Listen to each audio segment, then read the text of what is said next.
Kamusta, Libra? Welcome to Like a Tarot.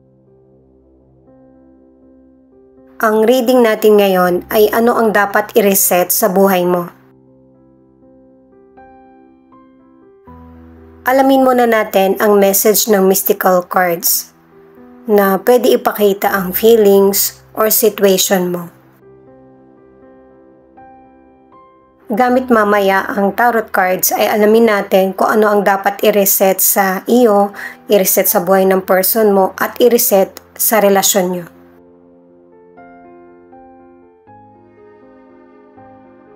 Itong cards mo ipinapakita na kaya may mga sitwasyon na nade-delay or kaya hindi natatapos. Kasi may ilang Libra na hindi mo pa kayang harapin or sagutin yung nangyayaring sitwasyon sa buhay mo. At ang isa pa ay may ilang Libra na meron kang baluktot na katwiran. Ito yung nagpe-prevent sa'yo na para maging totoo sa sarili mo. Hindi mo rin naman mapapansin na baluktot yung katwiran mo kasi nga nasa situation ka. Hindi naman kasi ganun kadali yung situation mo na madali mo agad matatanggap. Nasa proseso ka pa ng healing. Pero soon, marereset mo rin yung buhay mo sa katotohanan.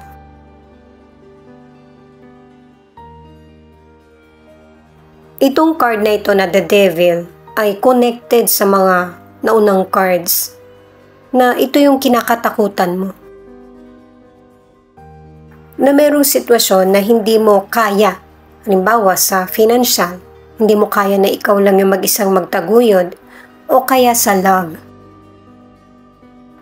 Dahil sa sobrang pagmamahal mo dun sa person, hindi mo siya kayang i-let go.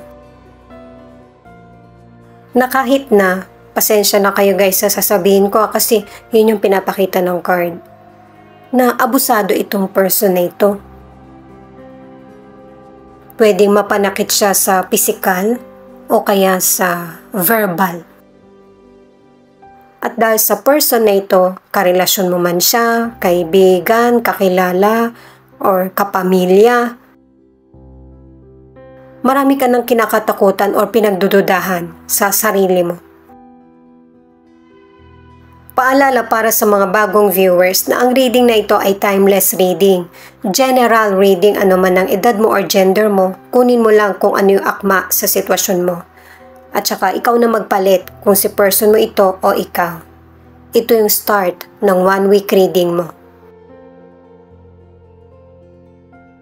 Knight of Pentacles, the Moon, Ace of Wands. Ito yung cards mo.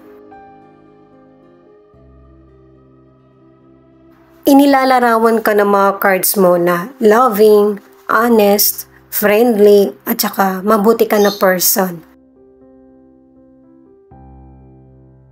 Pero nabago ito dahil sa nangyayaring sitwasyon sa iyo. Dahil sa pinipigilang emosyon at saka yung mga gusto mo nasa isip mo lang. Kung bakit ito yung nangyayari sa iyo, kasi nilalatagan ka ng universe ng mga oportunidad. Ito yung sign ng universe sa iyo na okay lang mag-risk. Lakasan mo yung loob mo kasi guided ka. Ang ilan sa career o negosyo, magaling ka sa trabaho mo, maaasahan ka. Pinapakita mo talaga yung skills mo at saka marunong ka magpahalaga, makisama sa mga tao sa paligid mo. May ilang Libra na hindi ka na masaya sa karir mo pero pinagpapatuloy mo pa rin at nagiging successful ka. May mga bagong trabaho or gawain o kaya promotion. Para sa ilang single, wise ka sa pagpili ng makakarelasyon. Ang gusto mo, yung stable na person. Meron ka namang makikilala, kaya lang itong person na ito ay mahiyain. Ang gusto niya, siya yung nilalapitan. ano man ang gender niya. Ang ilan na nasa relationship, itong tatlong cards ang nagsasabi na strong at committed ang relasyon nyo. Kahit na meron kayong differences ng person mo, ay hindi to nagiging issue. Na isasaayos nyo yung relasyon nyo. Marami kayong mga bagay na napagkakasunduan na dadaan sa usapan. Pero kung ang ilan sa relationship na yung person mo hindi willing na magbago sa maling behavior, hindi makakabuti na magstay ka. Ito naman yung cards ng person mo. 2 of Wands, 3 of Swords, 5 of Wands. Itong person mo, meron siyang plano na gusto niya, siya yung masusunod. Ito yung masusunod. At ito yung magiging sanhi ng malaking problema niya. Hindi lahat pwedeng umayon sa gusto lang niya kasi may kanya-kanya tayong desisyon at gusto. Lalo na kung makakasama ito sa relasyon sa kapwa o kaya hindi talaga makakabuti. Ang i-reset ng person mo ay yung behavior niya. Na matuto rin makinig at makisama para hindi mauuwi sa hidwaan o kaya pag-aaway. Ang ilan sa inyo sa financial, nakakatanggap ka o kaya nakakahiram ka ng financial na kailangan mo. Kaya lang, kapag natanggap mo ito, maraming sinasabi pa sa iyo na masasakit na salita. Kaya pala sa mga unang cards, pinapakita na nilalatagan ka ng magandang pagkakataon ng universe. Kasi pinapangunahan ka na ng universe na masasaktan ka lang sa mga taong pinahiram mo or mga taong inaasahan mo na makakatulong sa iyo. Hindi ito yung mga dapat mong asahan, kundi ang sarili mo.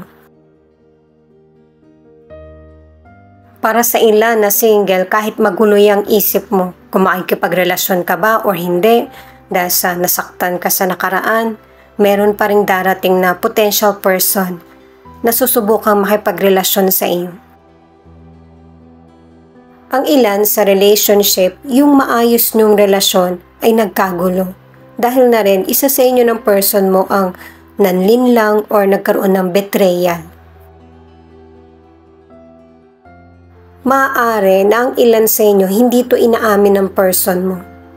At patuloy pa rin ang relasyon nyo kahit na ganito yung sitwasyon. Ang iba naman ay hindi na kayo nagpapansinan ng person mo.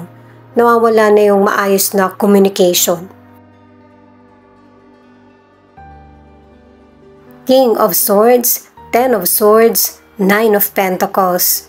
Ito naman yung patungkol sa relasyon nyo na kailangan nyong i-reset.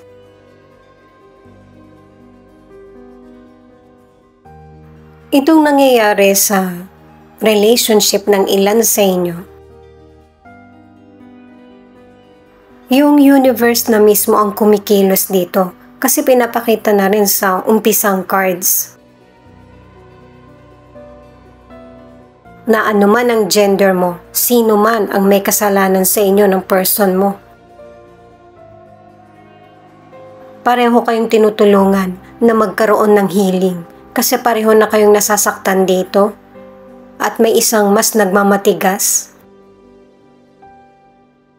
Hindi na nakakatulong sa kanya. Kaya ang ilan sa inyo na Libra, posibleng nagkahiwalay na kayo o kaya ay nagkanya-kanya na, yung walang kasulatan. Hindi ibig sabihin ay makakasama na ito sa inyong dalawa. Sa umpisa, ganun yung mangyayari. Pareho kayong makaka-move on ng person mo. Naging single ka man o kaya patuloy na nasa relasyon kasi nga walang naging pag-uusap. Pero ang desisyon ng universe ay hindi magkapareho yung mangyayari sa inyo. Ang ilang single, hindi ka makikipagrelasyon sa person na hindi ka naiintindihan. Kasi nakadalawang cards na ang ilang single na tumatak sa isip mo yung hindi nyo napagkasunduan nung dati mong nakarelasyon. Palayain mo yung sarili mo sa ganitong kaisipan dahil meron pang mas magandang mangyayari sa iyo. Itong final card mo na Queen of Swords, meron kang desisyon na gagawin na kailangan sigurado ka. Kahit na meron ka mang pagpilian. Meron ka nang puputulin na koneksyon o tatapusin na desisyon. Kasi tingin mo hindi na tumutugma sa tatahakin mong landas. Pero may maririnig ka pa rin na salita mula sa kapwa mo. Pero magtiwala ka sa desisyon mo kahit na mahirap mo tong napagdesisyonan. Kasi dito, pipiliin mo na yung katotohanan, haharapin mo na yung mga kinakatakutan mo.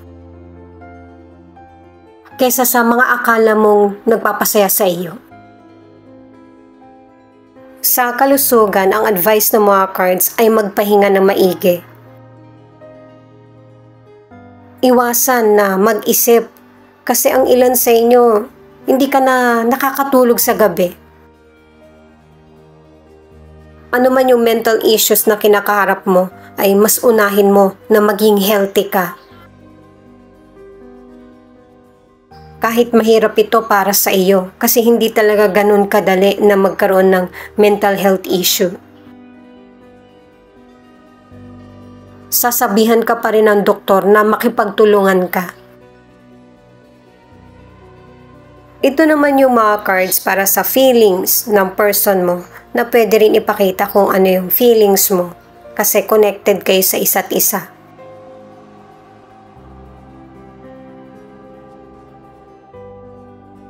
Itong card na ito, regardless anuman ang gender mo, tinatawagan ka ng universe na palayain ang sarili, yung bang maging safe sa mga negatibong dala ng kapwa mo. Pero base sa card na ito, nagki-care pa rin yung person mo sa iyo kasi ikaw yung nakakaunawa sa kanya.